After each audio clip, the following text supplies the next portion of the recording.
আমি অনেকের মনে কষ্ট, আমি দাপুনিয়া আসি না। আমি এমন একটা জায়গায় আছি যে আমি আমার স্ত্রী সন্তানের সঙ্গে ঈদ করতে পারি না।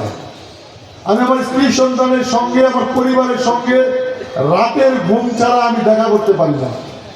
এটা এই জন্য আমাকে আপনাদের আপাতত ক্ষমা করতে হবে। কারণ আমি যেখানে বসেছি এই জায়গাটি আমার জন্য নতুন, এই জায়গাতে আমার কোনো অভিজ্ঞতা নেই, এই জায়গাতে অনেক বেশি চ্যালেঞ্জ নিতে হয়। আমার এই 80 দিনের মাথায় 2টি ঈদ দিয়েছে, যেগুলো আমার চ্যালেঞ্জ হিসাবে গ্রহণ করতে হয়েছে। আপনারা শুধু আমার জন্য দোয়া করেন, আমি যেন কোনোভাবে আল্লাহ রাব্বুল আলামিন যেন আমাকে ব্যর্থ না করে। দাপুনিয়া যেহেতু আমি ঘন্টার পর ঘন্টা আড্ডা মেরেছি, আমার মন খারাপ থাকলে এই দাপুনিয়া আসলে আমার মন ভালো হয়ে যায়। আমি যদি মনোনয়ন পাইনি, সেজন্য আমি দাপুনিয়া চলে এসেছি। আপনাদের সঙ্গে রাত 1টা 2টা পর্যন্ত আড্ডা মেরেছি, চা খেয়েছি, আপনাদের মন ভালো করার চেষ্টা করেছি। অনেকেরই মন আমার চেয়ে বেশি খারাপ ছিল। আমি বলেছি অপেক্ষা করি, আল্লাহ রাব্বুল আলামিন নিশ্চয়ই উত্তম ফয়সালাকারী। আর যিনি এই দলের চেয়ারম্যান জনাব তারেক রহমান, তার উপর আমার পূর্ণ আস্থা বিশ্বাস ছিল। আমি তার সরাসরি কর্মী, নিশ্চয়ই উনি এমন কিছু সিদ্ধান্ত দিবেন যে সিদ্ধান্ত আমাদের জন্য, সকলের জন্য ভালো হবেন। উনি কিন্তু আমাকে হতাশ করেননি, আপনাদেরকে হতাশ করেননি, বরং আমার কাজের পরিধিটা এত বড় করে দিয়েছেন। আমি প্রতিদিনই আমার মনে হয় আমি নতুন করে আমি আমার নিজের সঙ্গে প্রতিযোগিতা করছি। আজকের সঙ্গে আগামীকালের প্রতিযোগিতা, আগামীকালের সঙ্গে পরশুর প্রতিযোগিতা, আমি আমারই প্রতিযোগী হিসাবে কাজ করছি। ইনশাল্লাহ একদিন এই শহরে যে আপনারা বলবেন আমরা রূপন সাহেবের এলাকার লোক, এমন একটি সিটি আমি এই মানুষকে বলে দিব। দাপুনিয়া গ্রামের মানুষ এই শহরে গিয়ে বুক খুলিয়ে বলবে আমাদের সন্তান এই শহরটাকে সাজিয়ে দিয়েছে, তোমরা এই শহরে বসবাস করছো। শুধু আপনাদের কাছে দোয়া চাই, উন্নয়ন 5 বছর পরে আপনাদের সঙ্গে কথা বলবো।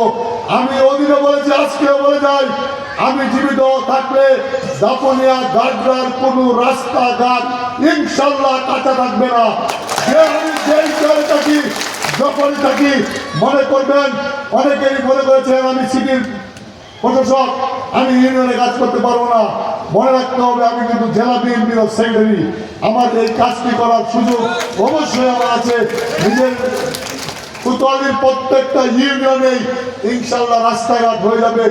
মাত্র একটি সরকারের 100 দিন হয়েছে, 100 দিনের মধ্যে ইরান আমেরিকার যুদ্ধ আমাদেরকে একটি বড় ধরনের উন্নয়নের ব্যারিকেড সৃষ্টি করেছে, এগুলো মাথায় রাখতে হবে।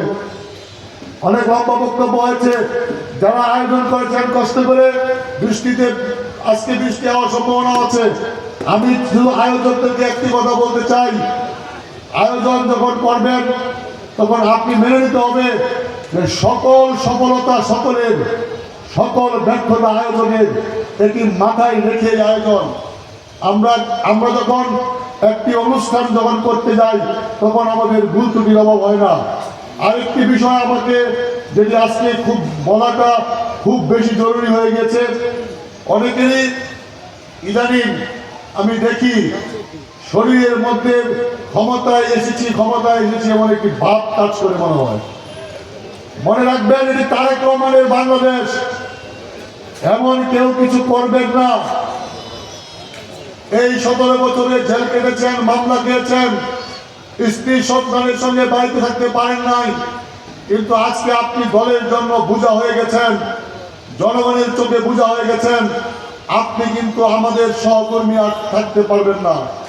তারেক রহমান সকল কিছুর খবর রাখেন, এমন কেউ কোনো কিছু করেন না যে মানুষ মনে করে আমরা যেন, আমাদের কাছে যেন মানুষ নিরাপদ না। মানুষ যেন ভাবে খালেদা জিয়ার দল, তারেক রহমানের দল, শহীদ জিয়ার দল, এই দলটার কাছে মানুষ নিরাপদ। এই দলের কাছে মানুষ সাহায্য পাবে, এই দলের কাছে মানুষ আশ্রয় পাবে। মনে রাখবেন, আওয়ামী লীগের চেয়েও ভয়ঙ্কর আরেকটি দল আপনার বিরুদ্ধে সবসময় সোচ্চার আছে, যেই দলটি কিছু ঘটার আগে অপপ্রচারে ব্যস্ত থাকে, যেই দলটির কাজ হলো, আমি আরেকবার বলেছিলাম, আমরা কোনো প্রতিহিংসার রাজনীতি করতে চাই না।